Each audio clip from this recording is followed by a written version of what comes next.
Amigos, muy buenas tardes. Aquí empezamos con las noticias. La investigación sobre la supuesta presencia de la mafia albanesa en Ecuador ha sido reabierta y habrá nuevas diligencias, según la fiscal general del Estado, Diana Salazar. En entrevista con Teleamazonas, la fiscal revela también el avance del caso que involucra al expresidente Lenín Moreno y pide a Rafael Correa que se entregue y cumpla con la condena del caso Sobornos. En delincuencia organizada. El día viernes, después del análisis, la fiscal encargada del caso solicitó ya al juez de la unidad judicial en Manabí la reapertura. Para la fiscal general Diana Salazar no hay ni coincidencias ni casualidades en el trámite de los casos de corrupción que se investigan y que involucran a altos funcionarios de Estado. La reapertura del caso que investiga las supuestas operaciones de la mafia albanesa en Ecuador obedece a un control jurídico y elementos que motivan nuevas diligencias. La policía solicita el archivo, el fiscal acoge esta petición, pero es el juez también quien tiene la capacidad de analizar y decir, no, continúa investigando, porque aún hay hechos que tienen que ser analizados. En el también llamado caso León de Troya, presentado por el Frente Parlamentario Anticorrupción, se dispone de documentos, pero hay diferencias no esenciales entre lo que reposa en Fiscalía con lo presentado en la Asamblea. En el expediente fiscal existe un sello de presentación con una hora. En el informe que fue presentado ante la Asamblea Nacional no consta esa hora. Entonces, sí hay algunos detalles, pero más allá de la filtración o no, acá tenemos que llegar a establecer la existencia de un delito o no, de conductas. Vamos a investigar. No obstante, en Fiscalía también se investiga al gobierno y algunos de sus cercanos colaboradores en el llamado caso Encuentro. Allí la fiscal Diana Salazar explica el porqué del nombre a este proceso y las similitudes con otros exfuncionarios envueltos en el escándalo. Se está investigando una estructura que ha tenido influencia en tres gobiernos. Del gobierno del expresidente Correa, del expresidente Moreno y ahora del presidente Lasso. Por eso es que Encuentro. Habló también del traslado de 37 agentes investigadores y de su seguridad que estaban a órdenes de Fiscalía y también generó la preocupación de Salazar. Hoy revela que la mayoría de los agentes que le asignó el gobierno en reemplazo no solo no eran técnicos, eran policías comunitarios. 20 de esos 37 venían de la policía preventiva o comunitaria, de la UPC, que no queremos desmerecer el trabajo, pero acá necesitamos personal especializado. Pero ya en otro tema, para el próximo 2 de marzo se espera la formulación de cargos en contra de 37 personas, entre ellas el expresidente Lenín Moreno, en el llamado caso Sinohidro. Los hallazgos hablan de quizá el mayor monto de coimas que se tenga registro reciente. Porque son 76 millones que se han identificado de sobornos en un solo proyecto. El caso Sobornos, 13.5 millones, Odebrecht, 33 millones, pero en este caso, Sinohidro, por el proyecto Coca-Cola Sinclair, son 76 solo de este tema. La supuesta trama es de alcance transnacional y allí establece la diferencia con el caso Sobornos, donde la corrupción se gestó y concretó en Ecuador.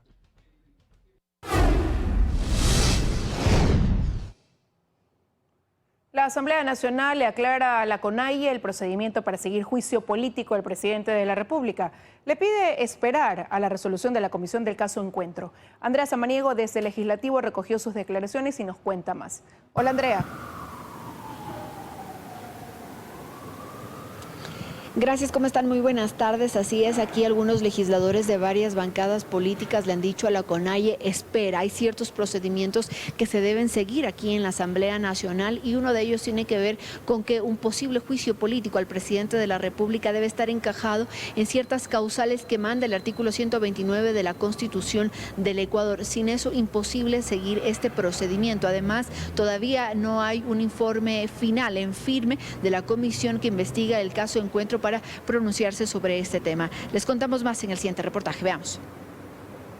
En el Legislativo marcan una línea respecto al pedido de la CONAIE de enjuiciar políticamente a Guillermo Lasso. Ningún movimiento puede dar una orden al primer poder del Estado, como es la Asamblea Nacional. Incluso denuncian intereses políticos tras ese pedido del dirigente de la CONAIE. Pero el señor Lenín Sisa claramente tiene una agenda del correísmo. No tiene la calidad moral para exigirle a la Asamblea Nacional actuaciones que vayan a jugar a favor solamente de aquella agenda que está construida. Además, señalan que deben esperar el informe que salga de la comisión ocasional para tomar una decisión, pero sobre todo para seguir los procedimientos. Hasta el momento, como no se ha aprobado nada en la comisión, no existe esa posibilidad real, pero habrá que ver qué decisión toman ya los comisionados. Hay que ver las causales. La Constitución es clara en su artículo 129. Los pueblos se pronuncian. Es a la Asamblea a quien toca examinar si eso procede o no. En la comisión ocasional ya se hablaba de una falta de causal como lo establece el artículo 129 de la Constitución y estaban analizando una posible omisión por parte del Ejecutivo ante los problemas denunciados como la corrupción en las empresas públicas y el informe policial sobre el narcotráfico. Y bien, hasta el momento se desconoce cuándo se va a reunir la comisión que investiga el caso Encuentro para finalmente tomar una decisión respecto de este informe que ellos deben hacer. Tienen plazo hasta el 3 de marzo para presentar este informe. Nosotros hemos intentado comunicarnos con la presidenta o la vicepresidenta de esta comisión, sin embargo no hemos tenido respuesta de cuándo mismo se van a reunir. Les estaremos contando al respecto. Ustedes tienen más noticias. Muy buenas tardes. Muy buenas tardes, Andrea. Muchísimas gracias. Y el sector empresarial e industrial están en la expectativa frente a posibles futuras paralizaciones tras las advertencias de la CONAIE. La última paralización dejó pérdidas por 1.115 millones de dólares. Según el sector industrial, le tomó 6 meses recuperarse. Diana Monroy con las reacciones. No hay llamado a paro aún, pero sí lo que desde el sector productivo consideran una advertencia, con lo que la incertidumbre crece. Y dicen crece, pues tras el fin de las movilizaciones de junio, las más largas que ha vivido nuestro país, la posibilidad de una nueva paralización jamás se cerró. Se ha dicho hasta ahora que no va a haber un paro, pero se habla de estar en movilización permanente o algo así. Nosotros queremos la certeza y la certidumbre que los distintos actores sociales y políticos no nos van a llevar a una confrontación de ese tipo o que no nos van a llevar a una paralización que tantos daños le causó a la ciudadanía en octubre del 2019 y en junio del 2022. María Paz Gervis, presidenta de la Cámara de Industrias, recuerda que en la última movilización el 92.8% de los 62 sectores que forman parte de esta Cámara reportaron pérdidas. Al 30% del PIB no petrolero está aquí alojado en esta Cámara. Y la mayor parte de esas empresas, de ese 92,8%, siguieron pagando el costo del paro por 6 meses consecutivos. Las cifras que maneja el Comité Empresarial Ecuatoriano son de 1.110 millones de dólares en pérdidas en el sector. Hay tantos problemas que resolver en el Ecuador, tantas necesidades urgentes de la ciudadanía, que agregarle problemas con paralizaciones no nos lleva a ningún lado. Ambos sectores aseguran que pese a ser muy críticos con la gestión del gobierno, estas tensiones no le hacen bien al desarrollo del país. Hemos exigido al gobierno nacional tomar correctivos en la dirección de la política pública y lo seguiremos haciendo. Sin embargo, en esa misma línea defendemos a ultranza la institucionalidad y no solo el régimen democrático y el respeto a las leyes, a la Constitución, sino por sobre todo la estabilidad. Según cifras oficiales, las últimas paralizaciones generaron 1.115 millones de dólares en pérdidas al país. En el sector petrolero se perdieron 324 millones, también en el comercial, industrial y agrícola. Esta vez, la convocatoria de la CONAIE no es para un paro nacional, pero sí advierten que podrían radicalizar la lucha e ir a un levantamiento si la situación se complica.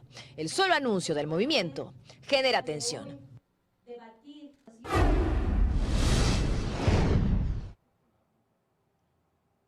Una persona fue detenida dentro de la investigación que lleva adelante la Fiscalía por el asesinato del dirigente de la CONAIE, Eduardo Mendúa. Daniela Valencia nos resume la intervención de las autoridades sobre el tema desde el ECU 911 en Quito. Hola, Daniela. Buenas tardes, compañeras en estudio, amigos televidentes. Efectivamente, en horas de la mañana las autoridades dieron a conocer más detalles del asesinato del dirigente de Relaciones Internacionales de la CONAIE, Eduardo Mendúa. Aseguraron que ya hay un detenido en la persona que estaba conduciendo la canoa en la que escaparon 4 individuos más que habrían participado en este hecho delictivo. Nosotros les hemos preparado un reportaje al respecto. Veamos. Mientras la Confederación de Nacionalidades Indígenas del Ecuador responsabiliza al gobierno nacional por el asesinato del dirigente de Relaciones Internacionales de la CONAIE, Eduardo Mendúa, de acuerdo a las autoridades, las primeras versiones recogidas apuntan a que se podría tratar de un conflicto con dirigentes de la zona, pues Mendúa habría recibido amenazas previas. Y según un familiar cercano, habría recibido amenazas de otros dirigentes de la zona por discrepancias internas. Esto obviamente se ratifica con 5 versiones dadas a la Fiscalía del Estado. Se habían provocado también incidentes antes por desacuerdos entre estas comunidades. Para esclarecer los autores de este delito, la Fiscalía General ejecutó 4 allanamientos en la comuna Cofán, Dureno, en la provincia de Sucumbíos, en horas de la madrugada. Como resultado, se incautaron 4 escopetas, 8 cartuchos, 4 celulares y una embarcación. Gracias a este operativo, ya hay una persona detenida. Aquí se aprendió a David Q.C. por fines investigativos, quien fue reconocido por las víctimas como la persona que conducía la canoa después de haberse cometido el acto delictivo. Desde la CONAIE se pide que el gobierno nacional dé cuentas por este hecho. Y llamamos a la unidad de todos los pueblos y las nacionalidades, de los sectores populares. Este hecho de violencia, este hecho de asesinato de nuestro compañero Eduardo no quedará en la impunidad. Eduardo Mendúa, dirigente de Relaciones Internacionales de la CONAIE, fue asesinado este domingo a las 17:52 en Lago Agrio, en la comunidad Cofán, producto de varios disparos. De acuerdo a las versiones, 5 personas habrían participado en el ilícito. Y bien, en las próximas horas se desarrollará la audiencia en contra de este ciudadano detenido. Además, reiteramos que de acuerdo a las autoridades, este hecho delictivo tiene como antecedente el conflicto entre los dirigentes indígenas por extractivismo minero y petrolero. Es lo que les podemos compartir al momento. Regresamos con ustedes a estudios. Una excelente tarde. De igual manera para ti, Daniela, muchísimas gracias por la información. Y frente a la inestabilidad que atraviesa el gobierno, quedaría una sola y última salida. Se trata de una fuerte inversión social que le devuelva credibilidad. Eso creen analistas que participaron en nuestro programa de opinión Hora 25. Belén Merizalde nos preparó un resumen. Las salidas que tiene el presidente Guillermo Lasso para superar la crisis que atraviesa su gobierno se acortan cada vez más. Periodistas invitados al programa Hora 25 sostienen que su incapacidad de reaccionar de forma adecuada ha hecho que hoy su estabilidad en el cargo penda de un hilo. Momento complicadísimo para el gobierno, creo que el punto más bajo al que finalmente has llegado en estos casi 2 años de gestión. Me parece que se suman varias causas y esto profundiza justamente la crisis. Por un lado, hay una total inestabilidad política. Un golpe de Estado en ninguna democracia se puede justificar, pero digamos que la Constitución tiene salidas que son democráticas. Pero con otra mirada, hay quienes dicen que la solución no pasa por cortar la cabeza. Los problemas. Yo insisto que esa no es la solución. Hemos sacado presidentes, pero quedaron contentos. El país ha sido mejor sacando presidentes. Estamos mejor que el que va a venir, quien quiera que sea, adelantando las elecciones. ¿Va a ayudar a solucionar estos problemas? Le pedimos al presidente de la República que constitucionalmente renuncie. Eso implica que Borrero tiene que ser el nuevo presidente y que convoque elecciones. ¿Para elegir a quién? O sea, si tuviéramos un mapa de grandes líderes en donde uno diga, no, es que fulanito lo va a poder hacer mejor, pues vaya y venga, impulsemos una renuncia al presidente. Pues el problema es saber, ¿y después qué? ¿Para qué? ¿Con quién? En lo que todos coinciden es en que al presidente le queda una última salida que podría darle un respiro. Se trata de una fuerte inversión social que le devuelva credibilidad. Un golpe de una medida social. Póngale medicinas a los hospitales, genere mayor seguridad alrededor de las escuelas. Una inyección fuerte, social, potenciar los hospitales, que haya citas a tiempo, que los hospitales, empecemos por los hospitales, por ejemplo, que sería como algo urgente y que se ve mañana. Llamas una cita y en lugar de que te den para 2027, te van a dar para una semana. Alguna cosa así que pudiera recuperar por lo menos una base pequeña de la sociedad, diciendo algo se está resolviendo. Pero mientras eso no ocurra, sostienen que el tiempo seguirá corriendo y arrinconando cada vez más a un mandatario que se va quedando solo.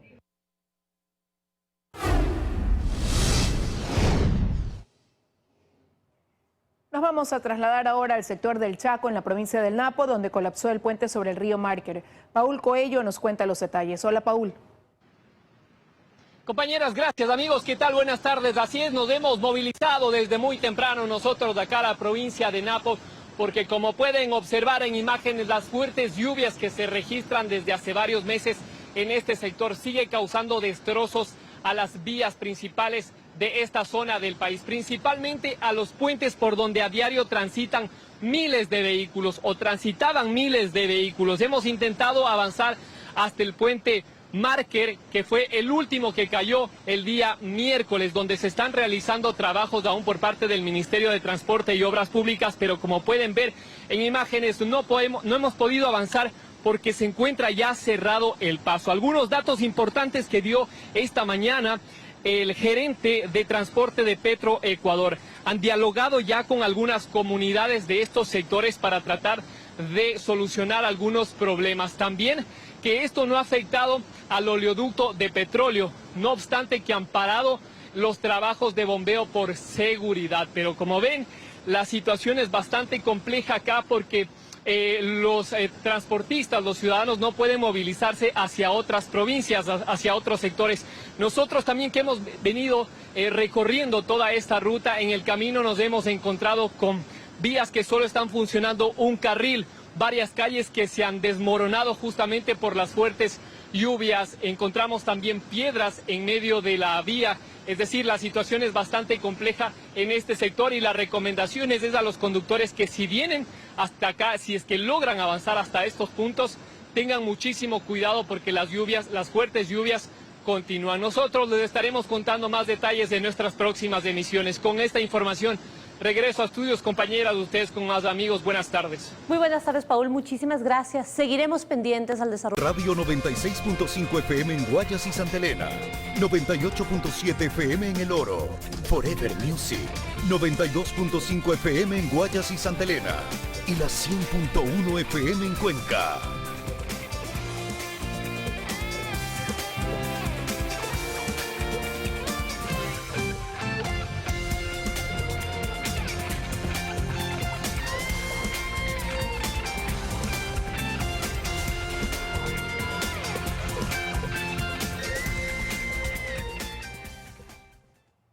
Estamos de regreso con más información. En un encuentro entre los titulares del Ministerio del Interior de Ecuador y Bélgica y la comisionada de la Unión Europea de visita en Ecuador, se trataron temas sobre la inseguridad y la lucha contra el narcotráfico y el crimen organizado transnacional.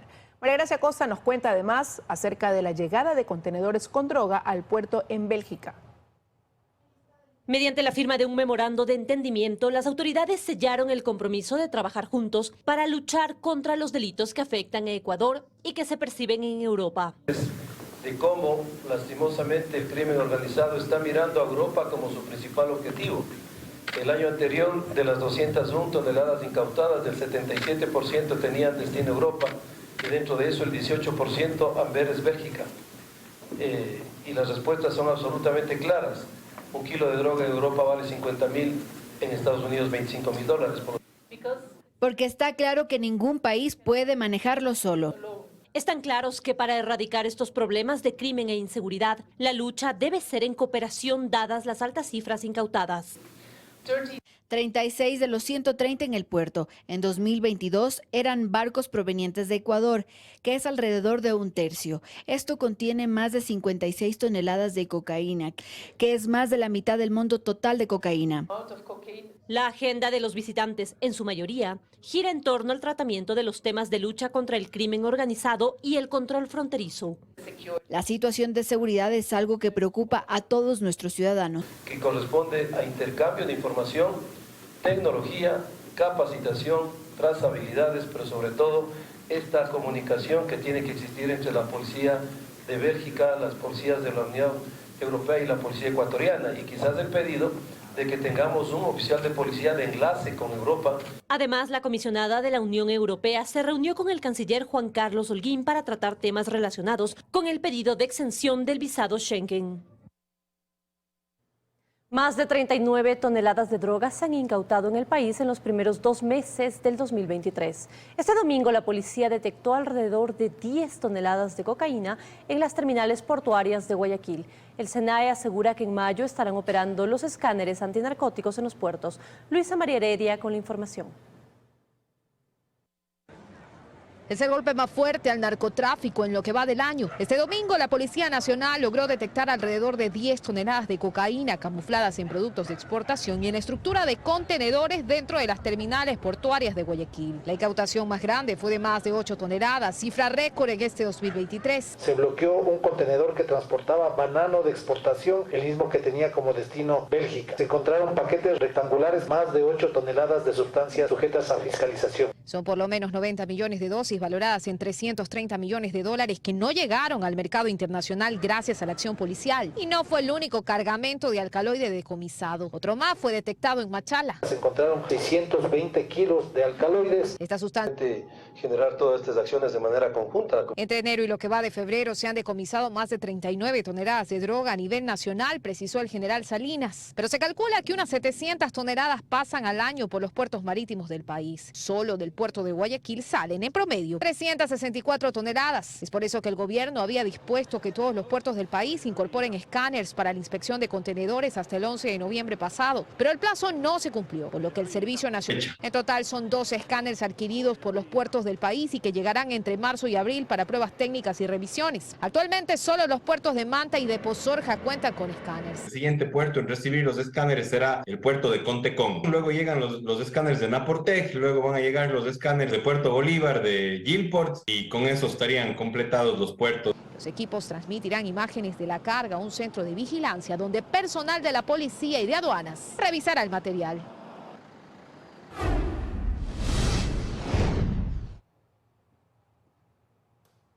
Hermetismo y dudas sobre la realidad financiera acompañan el proceso de transición en el municipio de Guayaquil. Desde el Ministerio de Finanzas se asegura que no se mantienen deudas con el municipio, mientras que desde el Observatorio Económico de Políticas Públicas se critica la falta de transparencia en el acceso a la información. Carlos Acoto nos cuenta más. ¿En qué condiciones financieras recibirá la nueva administración al municipio de Guayaquil? Es una de las preguntas que surgen en el marco de la transición entre la administración saliente y la entrante. Y no es para menos. Que hay cifras en rojo es una afirmación en la que insistieron varios candidatos durante la campaña. Y ha sido reiterada por el alcalde electo Aquiles Álvarez, que en su primera rueda de prensa anticipaba algunos números. Hasta el martes de la semana pasada, en la caja del municipio no habían más de 3 millones de dólares. Tengo 2 facturas de Urbaceo del mes de diciembre y de enero que no se les ha podido pagar, más de 9 millones de dólares. ¿Pero qué dice la información colgada en la página oficial del municipio de Guayaquil? Un informe de la liquidación del presupuesto de 2021 se repite en más de una ocasión y la información de 2022 no está completa. Segundo Camino es el director de análisis del Observatorio Económico y de Políticas Públicas. En el presupuesto liquidado del 2021 tiene un déficit de más o menos unos 17 millones de dólares. Estos 17 millones de dólares cerrados en el 2021 fueron compensados en el 2022. ¿Por qué? Porque en noviembre del 2022 te dicen que más o menos hay alrededor de unos 10, 12 millones de superávit. Como no tenemos los datos cerrados, como no tenemos los datos certeros, no lo podemos garantizar. En medio de la transición, el municipio de Guayaquil emitió un comunicado asegurando que el gobierno central le debe 65,8 millones de dólares por las asignaciones de enero y febrero y también por la devolución del IVA, y que eso pone en riesgo la continuidad de los servicios básicos y de carácter social que brinda el municipio. El ministro de Economía asegura que sobre la devolución del IVA se está cumpliendo con un plan de pagos que termina en julio y que el municipio lo sabe bien. Dice además que no hay atrasos. Entonces, que en el mes de febrero estén diciendo que se han quedado sin plata y que necesitan que se les pague el mes de febrero, cuando bien saben que el mes de febrero se paga en marzo, demuestra claramente que ha habido un mal manejo de las finanzas locales en el municipio de Guayaquil. El municipio de Guayaquil tiene en su nómina 5.035 trabajadores en cuyos salarios mensuales se destinan 5,4 millones de dólares. Si es correcta la información que mencionó el alcalde electo, que efectivamente solamente tienen 3 millones de dólares, pues no alcanzaría para cubrir los sueldos y los salarios. Pero ¿cuántos trabajan bajo la figura de servicios prestados? ¿Y cuánto se destina al pago de sus honorarios? ¿Cuánto se le debe a los proveedores y con cuántos recursos cuenta el municipio a la fecha? Son detalles que se mantienen bajo llave. Hemos solicitado un pronunciamiento de parte del vicealcalde Josué Sánchez a cargo del proceso de transición, pero hasta el cierre de este reportaje no se ha podido concretar. De parte del equipo de la administración entrante, se aseguró que en 15 días se referirán al tema en una rueda de prensa. Es momento de hacer una nueva pausa enseguida.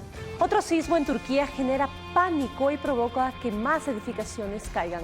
Además, el gobierno de Rusia asegura que no hay condiciones para un rápido y pacífico final del conflicto con Ucrania. Les contamos los detalles al volver.